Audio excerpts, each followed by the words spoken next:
আসসালামু আলাইকুম। সবাই ভালো আছেন আশা করি। আজকে আমি আমার নোট 12 প্রোর কিছু রিভিউ আপনাদের সাথে শেয়ার করব। প্রথমত আমি আপনাদেরকে এত কিছু নিয়ে ব্রড ডিসক্রাইব করব না। আমি জাস্ট আপনাদেরকে সেটিংটা দেখাবো।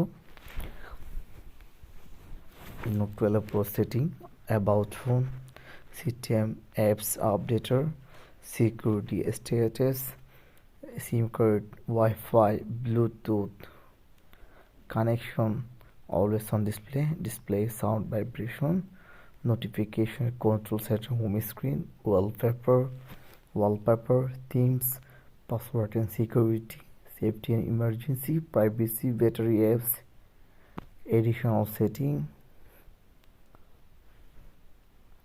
etc. প্রথমে দেখে নিব কোন